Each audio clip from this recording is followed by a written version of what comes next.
Good afternoon, everybody, and I want to thank you all for joining us, and I especially want to thank LSU for hosting us today here at the PMAC, and really for all of the people at LSU who are putting their brain power to work, their ingenuity in producing personal protective equipment. And a lot of times you hear it referred to as PPE, but that's what we're talking about. And that's helping tremendously to protect our healthcare workers and others in this public emergency, this public health emergency dealing with COVID-19. Specifically here in the PMAC, LSU employees are working with physicians in New Orleans and Shreveport to develop and to produce two types of critically necessary PPE. That's heavy-duty reusable gowns that they're taking vinyl from billboard material that's been donated by Lamar Advertising. We want to thank them, as well as Circle Graphics, and we thank them too. They're also producing face shields with donated materials and design feedback from Baker Hughes.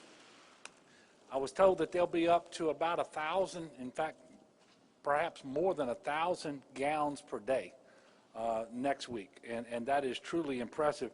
And one of the things that I appreciate most about it is very timely, because we've actually seen some improvements in the flow of PPE from the traditional vendors and distributors, but that mostly has to do with masks and gloves, not yet gowns. And so gowns are the PPE item that is the hardest to source right now, and so really appreciate all the folks here at LSU for stepping up. And they're also producing hand sanitizer, which is critically important. But remember, soap and water works the best. It is also the most available. It's cheap, but sometimes it's not handy. And when it's not, you should use hand sanitizer. But what's going on here really does epitomize teamwork. And I want to thank all the folks here at LSU, everybody who's responsible for this. I want to thank President Galligan for his leadership, and you're going to hear from him in just a moment. And since we're in a sports venue, I want to thank Scott Woodward, our athletic director. We also have board chair Mary Lee Werner here, and a lot of other leaders with LSU. You know, one of the last times that I was here, this place was jam-packed to the rafters. The floor was full.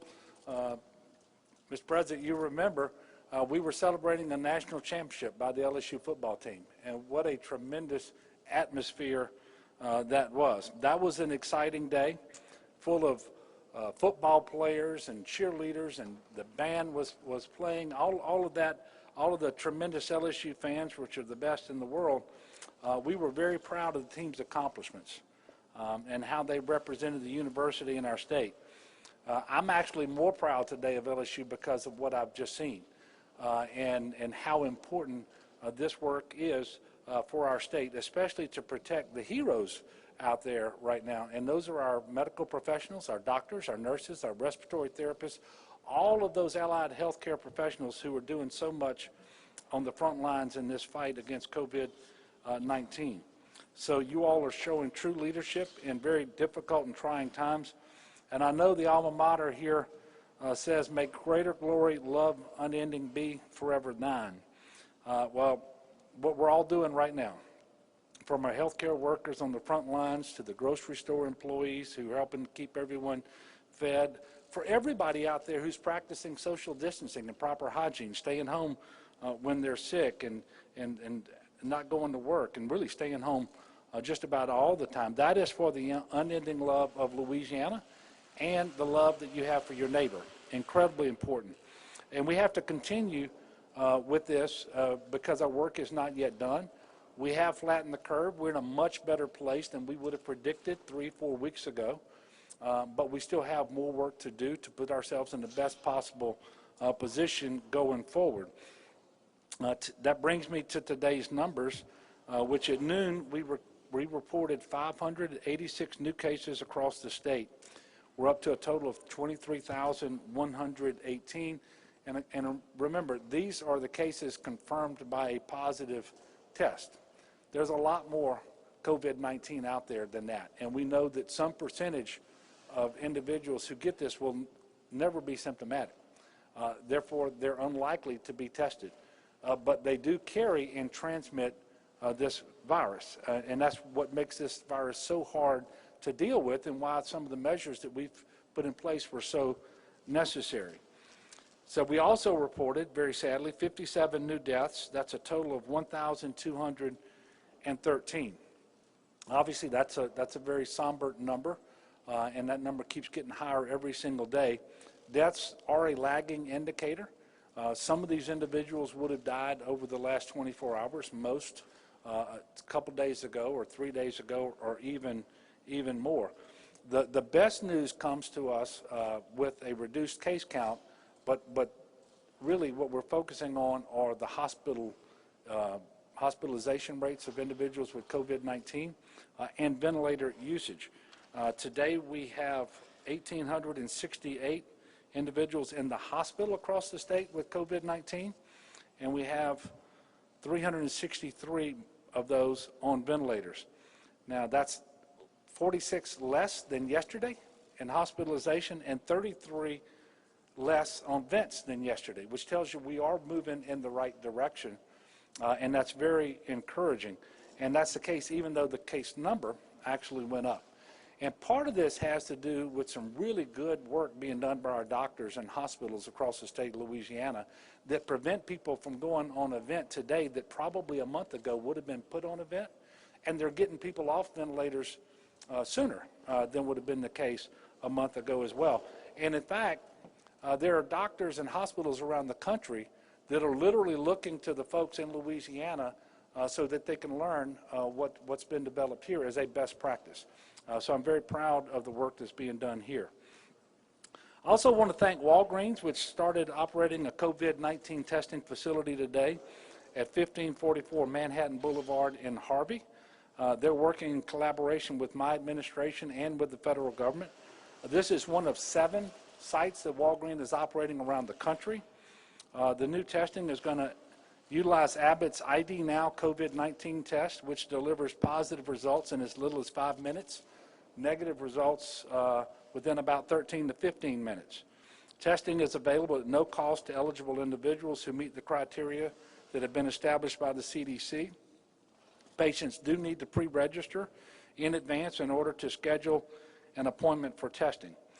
And I encourage those individuals who are interested in that to visit Walgreens/coronavirus, Walgreens/coronavirus to get more information. And while we're talking about testing, I did want to say again that while we haven't tested as much as we would like in Louisiana, we've actually led the country in per capita testing on COVID-19. That is a huge accomplishment, especially when you think where we were 5 and 6 weeks ago. Just tremendous work, much of it done by the state, but increasingly it's our clinics, it's our hospitals who are stepping up and doing their own testing, are really making a tremendous difference in our ability to quickly determine who has COVID-19 and then who doesn't. And that's really important, because if someone doesn't have it and they're in the hospital, then you don't burn all the PPE because you don't need to, and then it lessens the necessity for things like you see behind me. I'm pretty excited about the sanitizer over here, by the way, that will sanitize face masks. I also want to welcome officially Dr. Courtney Phillips. She is the new Secretary of the Department of Health, and she started working today, but actually she's been working for a number of days now, and actually over the last several weeks. This isn't the homecoming that I'm sure she was expecting. You know, she's been in Texas for a while now, but we are so grateful and excited that she is here. She's working extremely hard. She's got a great team at the Department of Health. She is not here with me today, but she will be at my press conference on Monday at 3 o'clock. That will be back at GOSEP. You know, it's not lost on me that the campus is mostly empty, and it shouldn't be. That's a very hard thing for me to accept, and I know it's hard for President Galligan and everybody who's made it their life's work to educate individuals. And it's tough to be on campus knowing that individuals are not here. But it is incredibly important, the work that is taking place here at LSU and all across the state. You know, we're here today at the PMAC on LSU's campus. I can tell you there is not an institution of higher education in the state of Louisiana, public or private, that hasn't stepped up in a really, really big way. And my team prepared a listing of all of those institutions to read out, and I'm not going to do that. Suffice it to say, every single institution of higher education, public and private, has stepped up in a tremendous way in helping us all across the state of Louisiana to deal with this public health emergency better than we would without their help. Yesterday, as you probably are aware, President Trump unveiled his plan for opening up America. I should say opening America up again. That plan looks at 3 phases. Once an area has reached certain benchmarks related to the spread of COVID-19. And I want to thank the President and the Vice President and the Coronavirus Task Force for presenting that guidance to the states and to us here in Louisiana about opening up our economies based on what is happening on the ground here, our ability to test, our ability to do contact tracing. And it's very, very clear, of course we knew this, it's not a one-size-fits-all because not every state has similarly been impacted. Not every state has the same capabilities and so forth. And so we're working with all of that guidance. And by the way, it was informed by the CDC. It was informed by people like Tony Fauci and Deborah Birx. These are household names now. And we had an opportunity yesterday in about a 2-hour video telephone conference to ask questions about that guidance. And it's not a one-size-fits-all. Here in Louisiana, we've been hit harder than all but 2 other states. New York and New Jersey each have a per capita case number that's higher than ours, but we're number 3. We're number 1 in per capita testing. It was only about a month ago, a little over a month ago, we were talking about Johns Hopkins data that showed that Louisiana had the fastest growth in COVID cases in the world. So that's where we were a month ago, and we're in a better place today because of the hard work done by people all over the state, including just our individual citizens who have complied with the stay-at-home order, those individuals who practice social distancing, and all of the hygiene measures that we've been promoting. We are going to move forward as quickly as we can, but with a balanced approach to preserving public health, which is critically important. Having more testing on hand is really a big part of that. Having the ability to do comprehensive and quick contact tracing of individuals who test positive is also a huge part of this. And I will just flat out tell you today, we're not where we need to be, but we're increasing our capacity very quickly. And in fact, the reason the folks from the Department of Health are not here with me right now is they're working on a plan that will step up and open up, I should say, more of our hospital capacity and our clinics for those procedures that are because right now we're not allowing them to do non-emergency surgical procedures and medical procedures. Well, we're going to open that up sooner rather than later, and in all likelihood ahead of May the 1st, and we'll be making more announcements about this next week. But it's critically important that we make our citizens as healthy as they can be, and we also know that what is not an emergency procedure today, if you put it off too long, it will become an emergency. And so we want to open these hospitals, these clinics back up for more of the elective procedures so that people can access the care that they need before it becomes an emergency. And we also know this is also a big part of our economy. You know, the healthcare sector of the economy here in Louisiana and across the country is huge. So this is critically important. We're going to do that part of it first, and then we're going to have more announcements over the coming days and weeks with respect to the economy as a whole.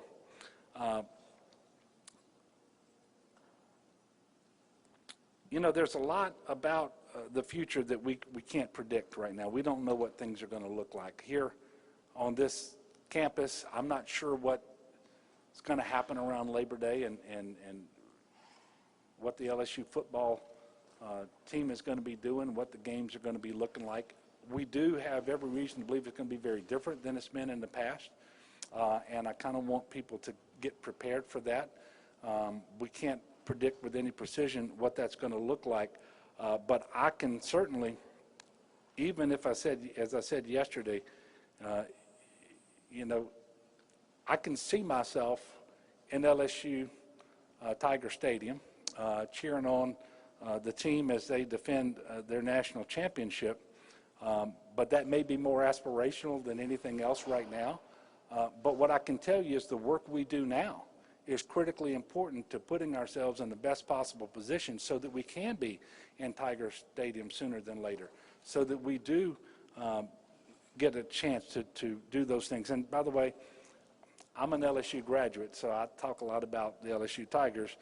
This is true for all of our universities across the state of Louisiana, and things that are not necessarily related to sports. It's just getting back to normal. We don't know exactly when that's going to happen. It won't happen fully before we have a vaccine. And in the interim, hopefully we get a good therapeutic treatment or a set of therapeutic treatments that will be effective and safe. But until those things happen, we know that we're going to have a different way of life. But eventually we're going to get through all of this, and we're going to be able to celebrate together, and you're going to be able to graduate your classes here in the PMAC again, and all of that stuff. We just have to be patient in the interim. Before I give the podium to President Galligan, and it pains me to do this because I did this a week ago, and it proved to be, well, it proved to bear out with respect to the weather that we saw on Easter Sunday. So, like I said last Friday, we have the potential over the weekend to have very bad weather. It's difficult to determine with any precision the location that this weather is going to hit or the exact time, but we're in all likelihood going to have more dangerous weather over the weekend. So I'm encouraging people to prepare now. Stay alert, heed any warnings from officials, pay attention to what the weatherman is saying on the news and the TV. Keep your cell phones handy because when tornadoes happen, there's an alert that goes out over cell phones that are sometimes the most effective and most timely way to get your attention where it needs to be to protect yourself and your family. But for the northern parts of the state, there's the potential for severe thunderstorms to ramp up late Saturday night and continue through much of the daytime hours on Sunday. The severe threat will increase by or after daybreak on Sunday, mainly coming over East Texas, North Louisiana, and extreme southern Arkansas.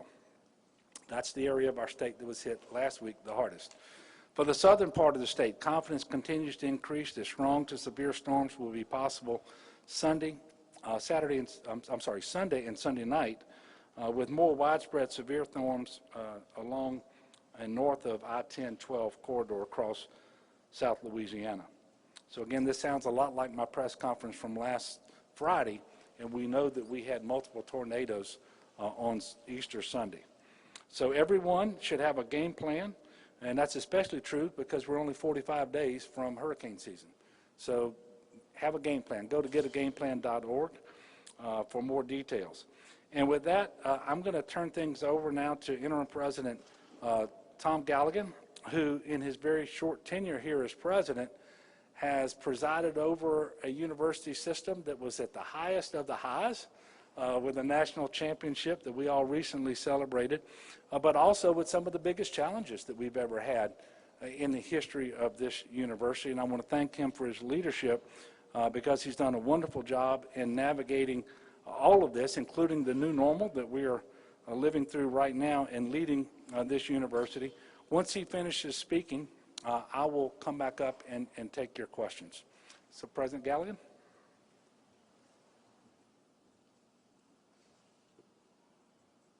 Thank you, Governor. It has indeed been a busy 4 months for me, and it is indeed an honor and a privilege to serve as LSU's interim president. So I say good afternoon and welcome to the PMAC. I want to thank you all for being with us today to learn about the important work that our LSU family is doing right here in the Pete Maravich Assembly Center and at all of our 8 campuses across the state to help in the continued coronavirus fight. I will echo the governor. I will talk about LSU's effort, but all of higher education has risen to the occasion.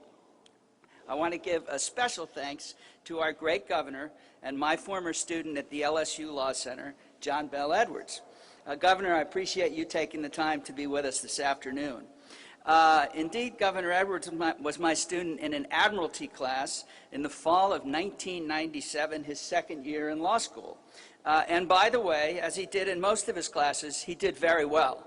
Governor, I think I just violated FERPA, but you were a great law student. I've taught many students since I first arrived at LSU in 1986, and I'm proud to have had the privilege to do so. But no teacher could ever be more proud of a student than I am of you. You have led Louisiana through this terrible crisis with intelligence, tireless dedication, respect for the people, and compassion. So we are all most grateful for your incredible leadership through this public health emergency. Thank you, Governor. Turning back to LSU, from the very first moment that it was clear that our great state and our university would be impacted by COVID-19, our LSU family has been working steadfastly to leverage our medical expertise, research, ingenuity, and facilities to fight the virus on every front, from providing testing and treating patients to providing our heroic medical professionals with critically needed personal protective equipment, or PPE. This is a statewide effort that has involved all 8 of our LSU campuses and virtually every college at our flagship campus right here in Baton Rouge. What you see in the PMAC today is an important piece of LSU's statewide COVID-19 fight. This is what I like to call our new manufacturing division. Since Monday, our team has been producing reusable vinyl gowns and masks here in Baton Rouge that are being delivered to healthcare professionals across Louisiana, healthcare professionals who are on the front lines of the corona fight, including those at our health science centers in New Orleans and Shreveport. At full capacity, about 40 workers will produce upwards of 1,000 gowns every day. And I want to stress, as you look around, that our team is practicing maximum physical distancing with the best practices possible. What you see here today is practical research in action that is making lives better and helping save lives across our state. It's an example of why great research institutions like LSU are a vital part of our community, both in the good times and in times of crisis. And it's an example of the innovative and entrepreneurial spirit of our researchers. Now, as you may have heard, this entire effort is the result of work that Dr. Wayne Newhouser started in his Baton Rouge garage just a few weeks ago. Wayne's standing right over there. Wayne, there he is. Wayne is the LSU Medical Physics Program Director, and when he heard about the shortage of PPE, he took it upon himself to do something about it. He began designing a prototype for a reusable vinyl gown and then making it with LSU students like Megan Moore and his friends like Trey Bowman. Now, Wayne is a rock star, and it was our job to turn him from a garage band into an arena rocker, and that is what we did. We designated a COVID-19 response team to evaluate his promising technology, and LSU rallied to the cause. In a single week, LSU staff scaled the operation that began in Wayne's garage into the PPE production facility you see here in the PMAC. That's a lot of P's. Nearly every unit on campus participated in the effort to make PPE production possible. The College of Engineering, Coastal Studies Institute, the College of Agriculture, the College of Science, the School of Theater, yes, theater, the Office of Research and Economic Development, Facility Services, Environmental Health and Protection, LSU's National Institute for Biomedical Research and Training, LSU PD, LSU Athletics. Scott, thank you very, very much. And the LSU Health Sciences Center in New Orleans. I hope I didn't miss anyone because everyone participated. We've had wonderful partners in the community, and I want to thank Lamar Advertising, Circle Graphics, Baker Hughes, Exxon, Vivid Inc., International Paper, Formosa Plastics, Letterman's, and Coca-Cola, who is providing us with beverages. We also sincerely thank the state of Louisiana for financially supporting this endeavor, and we thank the Governor's Office of Homeland Security and Emergency Preparedness, which is helping us deliver the PPE produced here to the places in Louisiana with the greatest need. So what you see here today is the culmination of a huge collective effort with creative can-do beginnings in a faculty member's garage. But this is also just one part of our ongoing PPE production efforts at LSU. Outside the manufacturing division, experts are custom building UV sterilization cabinets, the Sanitiger. We're producing large quantities of hand sanitizer, and research is being conducted on additional PPE as I speak. At the same time, we continue to develop even faster and more advanced COVID-19 tests. We're working towards a vaccine. We've been doing COVID-19 testing at the vet school for over a month. Pennington has been doing social outreach and donating PPE. The Ag Center, which is literally all over the state, is researching, advising farmers, advising crawfishers, advising industry, and providing virtual 4-H to thousands of students. We are testing, researching, and treating at our Health Sciences Center, and LSU A, E, and S are donating PPE, supporting their students and communities, and teaching remotely like all of us. As output at the PMAC expands, LSU will continue to bring expertise from every area of our 8-member family to support new initiatives. Now, none of us signed up for this pandemic, and we're all anxious for the day when we emerge on the other side of the crisis at Tiger Stadium. Given the breaks, it may favor running football teams this year, but we'll see.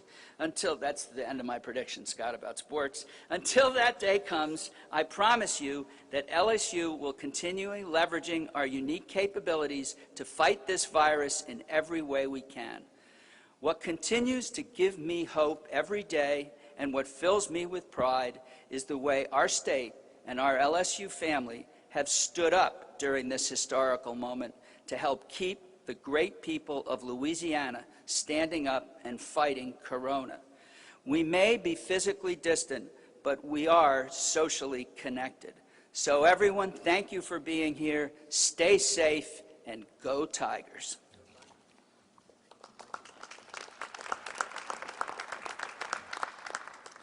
Thank you, and I appreciate that, Mr. President. I do remember my time in your Admiralty class. That was not my highest grade, I want you to know. You were tough. No, he's done a tremendous job here at LSU, and I really appreciate your leadership. It has been inspiring. I happen to, I'm in touch with people all over the state every day. The Health Science Center folks up in Shreveport, for example, second or third in the country to do convalescent plasma transfusion.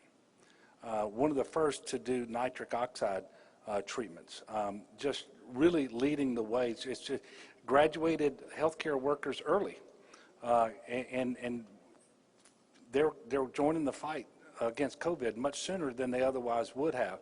So you all have been involved from the very beginning. I want to thank you for that. And with that, I will now take your questions. Yes, sir.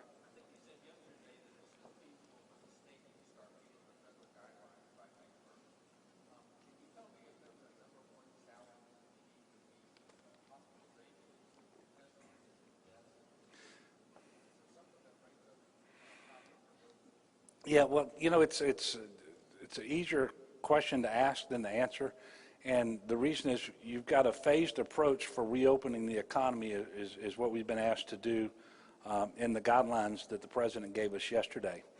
But before you can ever get to phase one, there are some thresholds that you're supposed to meet, and you really are measuring certain things like hospital capacity, case growth, and other things over a 14-day period, and 14 days was picked because that's sort of the natural cycle of COVID-19 when most people are exposed to it. What I can tell you right now, Will, is we don't meet the threshold requirements, although we're moving in that direction, but we don't have 14 days where all of those metrics have moved in the right direction. I think that by the time we get to May the 1st, we will be in that situation. It really depends on what people do between now and then, and more, I guess, with more precision what people don't do, because if people will stay at home and not interact with others, if they will continue to make sure that they're social distancing and so forth, we're going to keep the case growth on the current trajectory, which is flat, and hopefully it's going to start coming down pretty soon. We will meet those metrics, and then we're going to be able to move forward with reopening the economy. Now, when we do that, it won't look like flipping a light switch and everything goes back to the way it was a couple of months ago.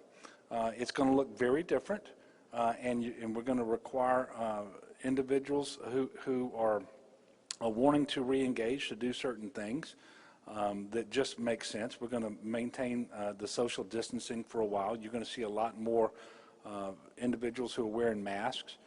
You go to a grocery store, the cashier likely to have a mask on, people stocking the shelves, people cleaning the floors. The next time you go to a restaurant and you're having dine-in service, your waiter or your waitress is going to have a mask on and those sorts of things, and there won't be a table as close to you as you would ordinarily expect. I mean, this is just sort of the new normal as we transition back towards opening our economy. But I can't tell you today exactly when that's going to happen, because the key things that you have to have in place to give confidence to the health community, those professionals like Dr. Alex Biu, who's normally with me, who's leading our effort for the state, and Dr. Jimmy Guidry, is you've got to have testing in a robust way, and you've got to have contact tracing capacity in a very robust way, because you've got to continuously monitor for spikes in case growth, and then you've got to isolate those individuals and isolate the people they came into contact with in order to keep that down, and that allows you to continue to open up your economy and be successful at it. So we have a lot of work to do, and we're working hard right now. Some of the guidelines actually pointed us to guidance from other federal agencies like the CDC, like CMS, for example, and that guidance is coming out, some of it perhaps today and over the coming days, and we're going to be looking at that as it becomes available, and then using our best judgment too, because this is not a one-size-fits-all. You know, we're still the state with the third highest number of cases per capita. And when you hear the president and Dr. Birx and the vice president talk about hot spots, they always mention New Orleans. And so we have to be very careful, and we know that we have a problem across the state. It's not just in New Orleans and Jefferson Parish. It's all across the state. But we have a significant issue with COVID in Louisiana, and so things won't happen as fast here as they might happen in Idaho or Utah, and that's for good reason. We're just not in the same place. Make sure I understand you. You're talking about initially just getting the threshold to get Correct. And look, it's my hope, it's my expectation that we're going to get there. But as I stand here talking to you right now, we don't meet the threshold to even get to phase one. That underscores the importance of everybody doing what we've been asking them to do, and that is to continue to comply with the stay-at-home order. Make sure that you're practicing the hygiene measures that we've asked you to do, and maintain social distancing when you're out in public. And I'm very heartened to see people wearing masks here today, because when you're going to be in close proximity to others, when you do have to go to the grocery store, to the bank, or to the gas station or whatever, first of all, don't go more often than you need to. Don't bring your entire family, but when you do that, wear a mask.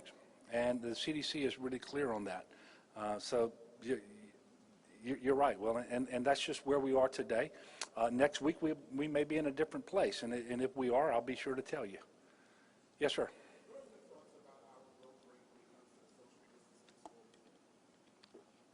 The low grade, like my grade in Admiralty? No, I'm joking.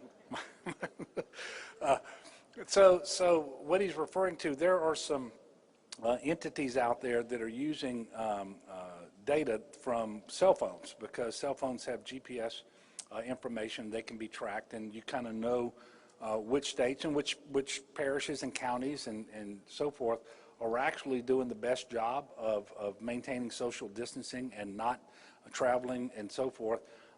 And there have been some areas in Louisiana that have done extremely well. I will tell you that New Orleans is one of those that's done really, really well, Bossier being another.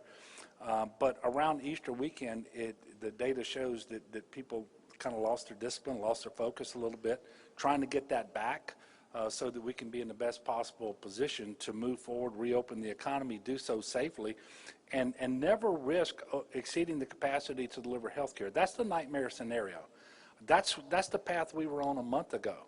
Whereas if our case growth had continued the way it was when we had the highest case growth in the world, then we would have, right now, we would have exceeded our capacity to deliver health care. People wouldn't have been able to get mechanical ventilators when they need them. And I have no doubt that we would be having hundreds and thousands of individuals who would be dying that they're not dead today. And some are, and that's tragic. But the reason we're not seeing that is because of the work that people in Louisiana put in. And we need them to continue to do that because we can go back to where we don't want to be if we're not careful. And so that's why the grade makes a difference. And obviously, you know, that's one of the things that I look at when I tell people, please refocus, be patient. Make sure that you're doing what we're asking you to do so that we can continue to slow the spread and make sure that we're on the trajectory we want to be on so that we can safely reopen certain segments of our economy sooner rather than later. And that app has been very, very helpful, by the way, to kind of draw attention to who's doing well and who isn't. Yes, sir.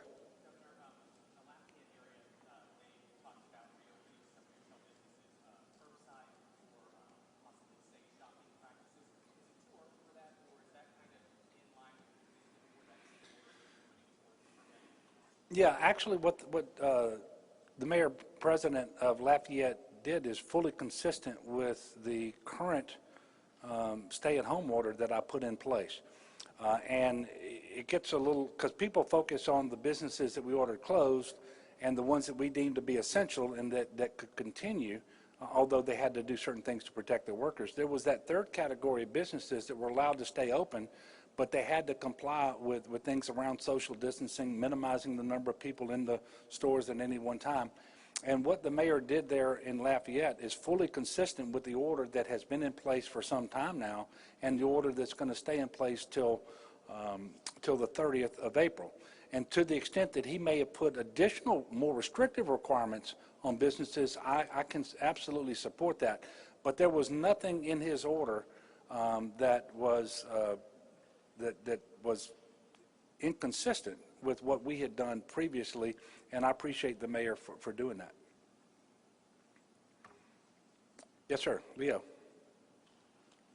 Well, studies are all over the scale. We might be out of danger in 2 weeks, or the Harvard study says 2 years. And the president pretty much put it on your back and say, okay, you do these things you're going to do. We had protesters in front of the governor's mansion this morning. People want to go back to work. I understand you're not worried about pressure. But what do you think will pan out in the next 2 weeks if the numbers continue to flat? You know, first of all, I appreciate the question. And I don't look at it as the president putting it on our backs. I think that that's just where the authority is by virtue of the Constitution that we live under in the United States of America. And I think the president hit it exactly right yesterday when he issued guidance, and he said, look, I want you to open as quickly as you can, as much as you can, but consistent with preserving public safety. And he was talking about how aggressive action early on in those states with hotspots, and particularly New York, New Jersey, Louisiana, undoubtedly saved thousands and thousands of lives. And so states like that where you still have a lot of virus, a lot of the COVID-19 disease, you're going to be slower than others.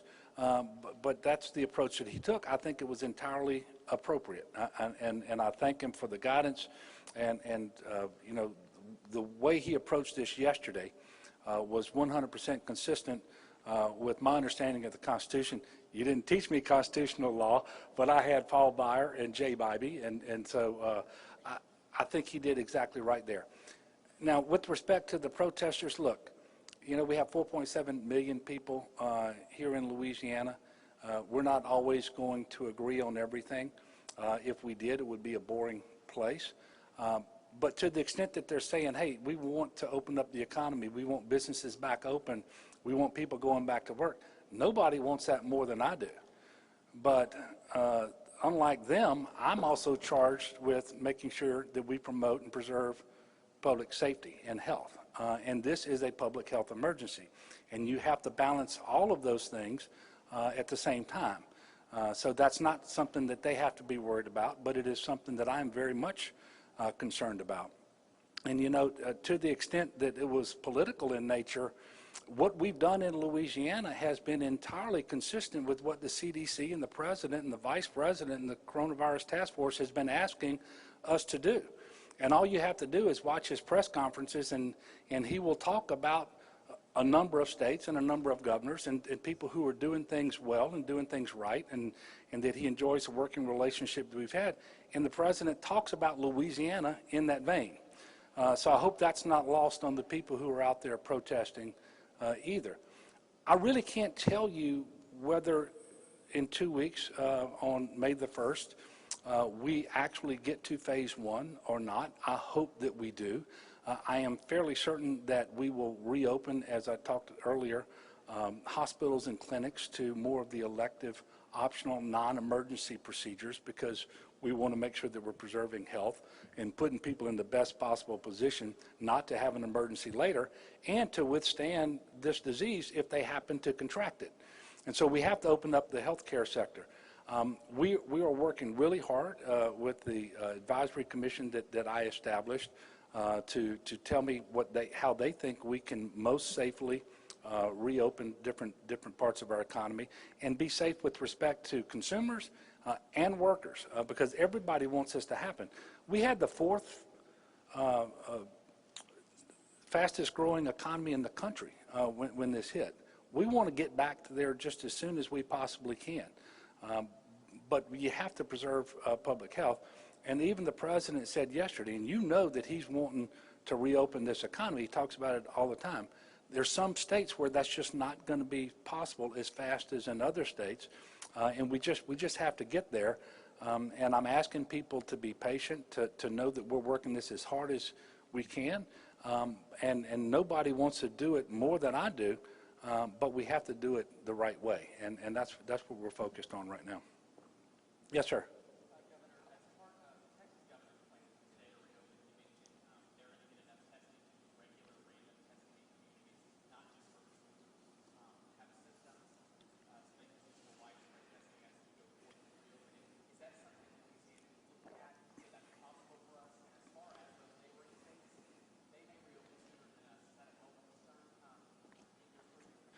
Yeah, no, I'm not concerned about what the other states are going to do. I've got my plate full right here in Louisiana.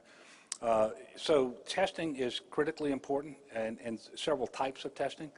You want to be able to quickly test people who develop symptoms, so diagnostic testing is critically important.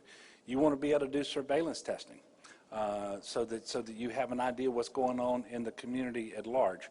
And then you've got to do the antibody testing to figure out who, because there's some percentage, and it's not insignificant, of people who are going to have the virus, they're going to have the disease, but they're going to be asymptomatic, or their symptoms are going to be so mild they won't know they had it, but yet they will develop the antibodies, and we believe, I don't think we know this yet, we believe that means that they won't contract it again, and they can more safely re-enter society in terms of working, in terms of opening a business and interacting with others than other people. So all of this testing is critically important. I don't think a single state can say today that they have the amount of testing that they want and need. We know that we're going to continue to try to ramp up our testing of all of these types, and we do have antibody testing available in the state now, but it's not to the extent that we want it to be. We are trying very hard to develop our in-state testing capacity, so we're not going to be sending samples out of state and we're waiting 3, 4, 5 days to get results back. And by the way, nobody's doing that better than folks affiliated with the LSU Health Science Center in terms of increasing that capacity and so forth. There are still real-world limitations that we're working through, like every other state, around reagent and around swabs. But again, LSU's producing reagent, and we know that we can actually have 3D printers of certain type produce the swabs that we need. And so we're moving forward, and we're going to ramp up our testing capacity as quickly as we possibly can, because doing that is part and parcel of the plan to reopen the economy. And so we're going to be looking at where we are, where we think we're going to be in the coming weeks and months, and that's going to inform our decisions as we move from one phase to the other. Remember, this is a three-phased approach that you don't even get to phase one until you meet certain preliminary benchmarks that we haven't yet met. Yes, ma'am. Tell us exactly how important the PPE is going to be for reopening the economy. Yeah. We have patients that have been sick in the hospital on ventilators for weeks. They're now needing, other services like physical therapy, occupational therapy, and you've got those people that initially were not wearing PPE now having to wear it to provide those services. Yeah. So how in demand is this stuff? How far behind are we? And Well, tying into how this. it's a great question, and it's why the work here has been it's so important. So PPE has been a problem, not just here in Louisiana, but around the country and around the world. We actually have more PPE on hand right now in our state warehouse, things that we've gotten, that GOSUP has been able to obtain, some of it from the national stockpile and others from normal distributors and vendors. But the exception to that is with respect to the surgical gowns, where we've not been able to source those the way that we need to. But we know going forward the demand is just going to increase. And one of the reasons it's going to increase is we're going to open up all of these clinics and optional services at hospitals. That's going to require PPE that currently isn't being used. In fact, the principal reason that they were closed was so that we wouldn't be burning PPE on those patients so that we could send it to the hospitals to deal with the COVID patients. So we know we're going to have increased demand because of that. But you're also going to continue to see COVID in our hospitals, and we want to make sure that we have the ability to protect our doctors and our nurses and our therapists, and it isn't just them who wear PPE in the hospital. It's the custodians, it's the food service workers, it's the counselors, it's the administrators, it's all of them. And so when you think about this, the amount of protective personal equipment that we have to have in Louisiana going forward is going to be absolutely huge. And one of the things that we have to make sure of before we allow clinics to open is that they actually have enough PPE, because they really need to be treating everyone who comes through their door as if they have COVID-19 until such time as they know they don't. And again, that gets back into testing, and that was the previous question. But PPE is incredibly important.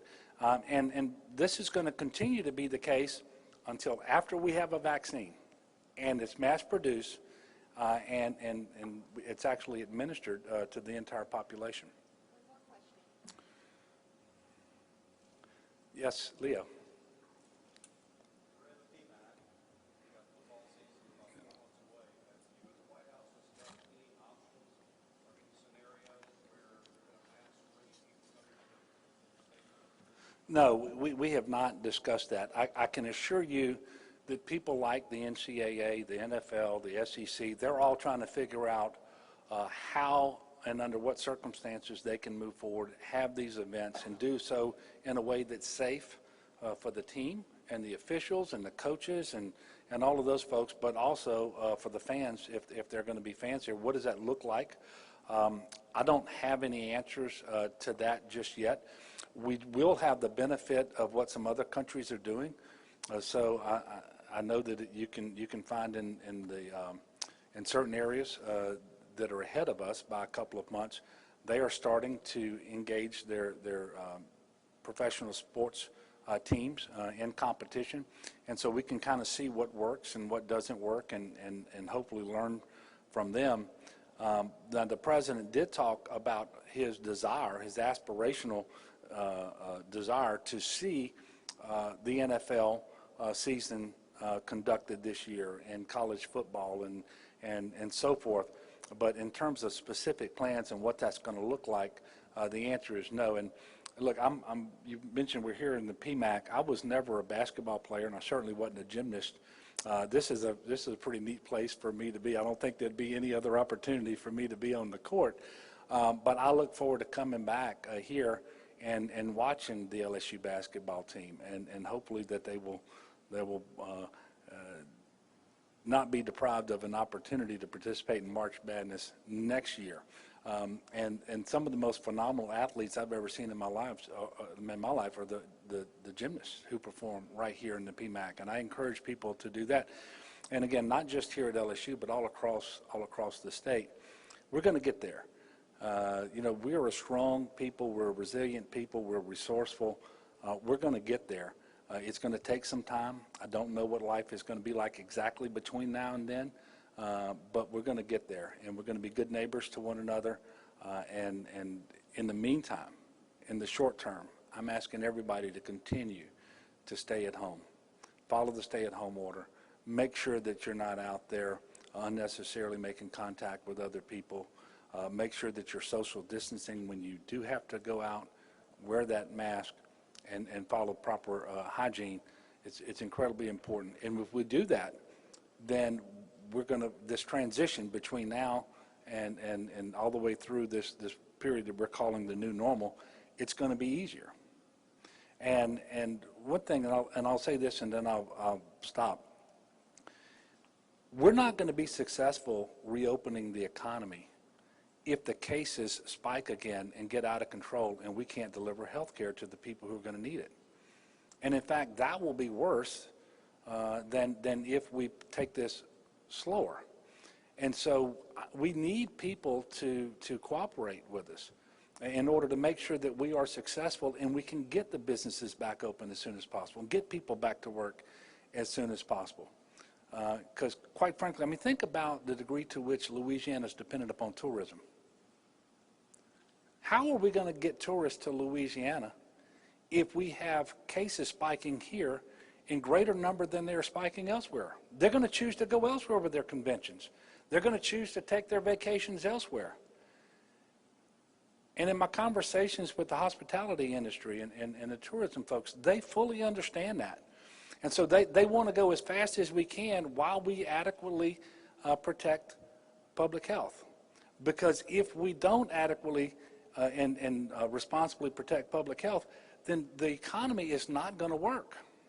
We're not going to get there. So they have to go together, and we have to get the balance right. And reasonable people can say you should have done this faster. Other people are going to say you should have been slower. We're going to do the very best that we can based on the best information available. And I can tell you right now, we're probably going to make some mistakes. But we're going to minimize those mistakes, and we're going to be doing surveillance to know if we need to change, and we will do that in order to get those cases back down, or if they stay down, to open up just a little bit faster as we move forward. But over the next couple of 3 weeks, there will be a lot more information about our plan forward and how that phased approach is going to work. In the meantime, I want everybody to have a great weekend. I will be speaking to you all again at 3 o'clock on Monday from GOSEP. Be careful this weekend about that weather. Thank you. God bless.